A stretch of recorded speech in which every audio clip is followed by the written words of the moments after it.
way reduces the rights of women nor her importance. Therefore, the real question that would arise would be, I would request you to ponder over and think about the state of affairs in the social setup today. According to me, this is one of the most important and delicate function of the men, to give protection to women. It is in a very deep sense which has to be understood. It is not only an ordinary protection in the sense of saving one's life. Please try to understand and appreciate. I would request you to think over whether men are discharging their functions. And if you closely examine, I have no doubt you will come to this conclusion that men have abdicated their most important function, that of giving protection to women, and therefore have neglected their elementary duty. I don't want to enter into a dialogue or a debate at this time, because there is no time at my disposal as to who is responsible for bringing about this tragic situation. Maybe that woman may have also been responsible for this bringing about this situation. But the fact remains that this has exposed women to forces of crime and oppression, leading to widespread cases of violation of her honor and dignity. In the backdrop of Indian ethos, which has sanctified womanhood, no woman would like to bargain for such liberty, and no man would like to agree to give up his role as a protector. This extremely delicate aspect of relationship between man and woman has been explained by one of the great thinker and poet, Dr. Iqbal, in a poem titled Women's Protection. Of course, the poem is in Urdu. It consists of 3 couplets, but I'll translate them, these 3 couplets, after I have recited these 3 couplets. Iqbal says, एक जिंदा हकीकत मेरे सीने में है मस्तूर, एक जिंदा हकीकत मेरे सीने में है मस्तूर, क्या जानेगा वो जिसकी रगों में है लहू सर्द, क्या जानेगा वो जिसकी रगों में है लहू सर्द, न पर्दा न तालीम नई हो के पुरानी, निस्वानियत जन का निगहबान फकत मर्द, जिस कौम ने जिंदा हकीकत को न पाया, उस कौम का खुर्शीद बहुत जल्द हुआ जर्द.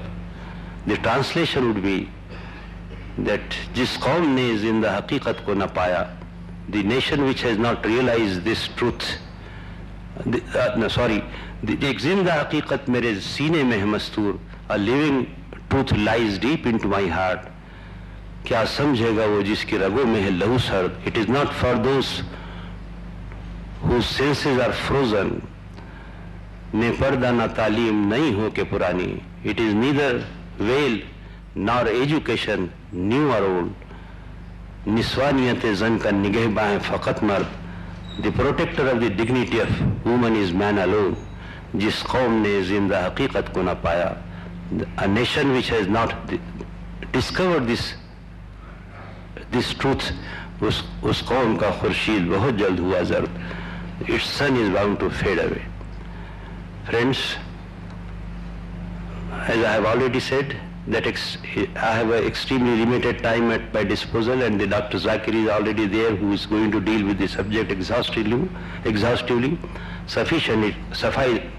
Nonetheless, I would like to tell you that woman has been given a very dignified position in Quran, and the real problem is only one of our own ignorance of Quran's real spirit. Therefore, the real solution would be to educate and enlighten the people. May I remind you at this moment the great words of Thomas Jefferson, that a nation which expects to be ignorant and also free, it expects what never was and never will be. वो मौजिज़ थे ज़माने में मुसलमान होकर और तुम ख्वार हुए तारीक़ क़ुरा होकर. Ladies and gentlemen, we have amidst us Bombay's young but brilliant and erudite speaker, Dr. Zakir Naik. Though he is a doctor by profession, but he has dedicated himself to the cause of propagation of Islam in its right perspective. He is founder, General Secretary of Islamic Research Foundation, which was established in 1991. He has widely traveled within and outside country and has delivered number of lectures. At such a young age, he has developed deep insight into Quran, which reminds us what Tagore has said, that a lamp cannot light another lamp unless it continues to burn its own flame. It would be most unfair if on this occasion I don't mention the distinguished parents of Dr. Zakir Naik, but for whose guidance and blessings he would not have been what he is today. I once again thank you very much.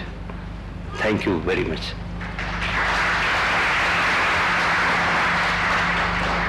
The talk by Dr. Zakir Naik on today's topic. Dr. Zakir Naik. أعوذ بالله من الشيطان الرجيم بسم الله الرحمن الرحيم إن المسلمين والمسلمات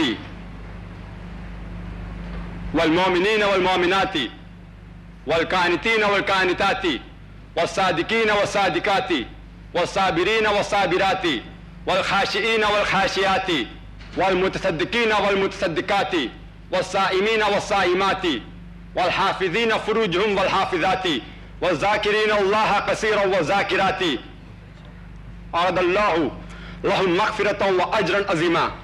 بسم الله الرحمن الرحيم. رب اشرح لي صدري ويسر لي أمري واحلل عقدة من لساني يفقهوا قولي. Honorable Justice M.M. Qazi, respected elders, and my dear brothers and sisters, I welcome all of you with the Islamic greetings. Assalamu alaikum wa rahmatullahi wa barakatuh. Meaning, may peace, blessings, and mercy of Almighty Allah be on all of you. The topic for today's day is the women's rights in Islam, modernizing or outdated. According to the Oxford Dictionary, women's rights are the rights that promote a position of social and legal equality of women to men. According to the Oxford Dictionary, they are the rights claimed for the women